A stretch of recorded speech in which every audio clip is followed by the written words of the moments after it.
Ito po ay we would like to call now Mr. Alex Erasga for the special intermission number.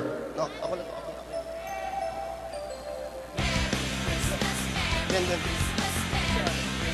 Mr. Alex Erasga. Hindi, yung mic.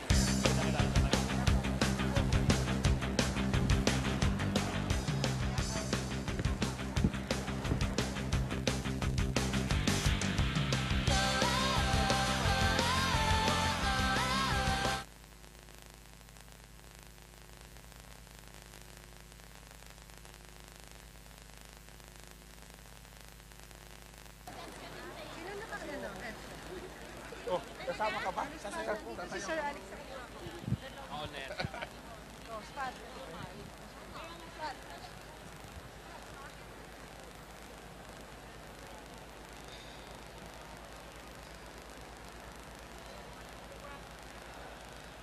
Kagalang-galang na punong lungsod Gia Guanzon Gomez, pangalawang punong lungsod Francisco Javier Zamora, sa ating mga kagalang-galang na konsehal, sa mga department head at sa mga empleyado ng lungsod ng San Juan, magandang gabi po sa inyong lahat.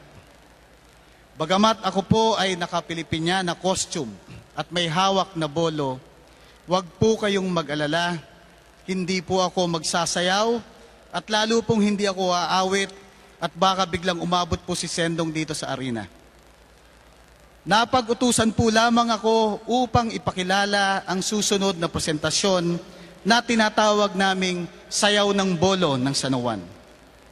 Bago po nito, nagkaroon kami ng pag-aagam-agam na ituloy ang presentasyong ito sa isang Christmas party. Nangingiti po kami na iniisip na bolo dance sa Kapaskuhan.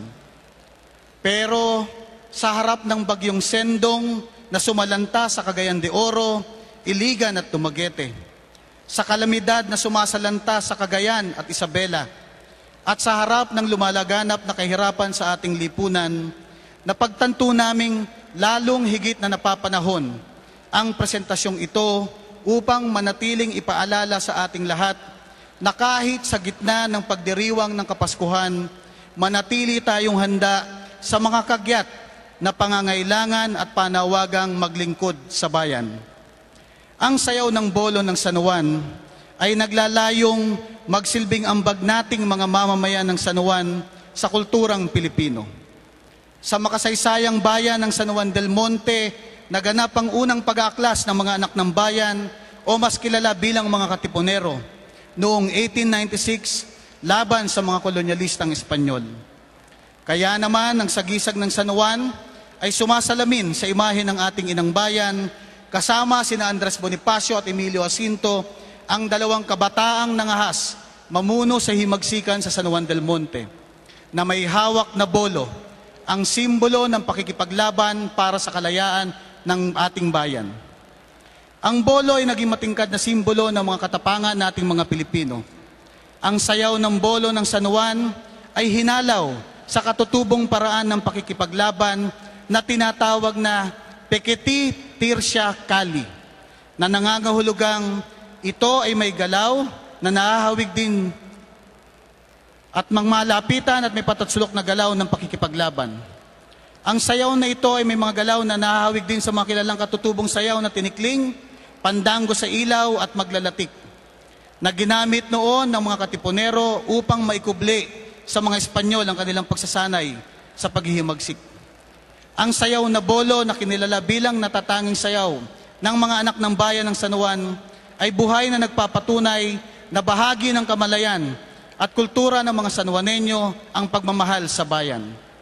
Kahandang magsakripisyo upang makamit ang ganap na kalayaan at kahandaang maglingkod at lumaban para sa bayan. Mga kasama, atin pong matutunghayan ang orihinal na sayaw na pinangasiwaan ni Batchetan sa tulong ni Miguel Vasquez at sa pamamatnugot nila Direktor Maribel Legarda at Direktor Phil Noble. Sa saliw ng orihinal na tugtog na ginawa ni Ronnie Quesada at sa magkatuwang na pangangasiwa nila Joel Saracho, Pay Erasga, Benny Severo, Queng Reyles at Leloy Arcete.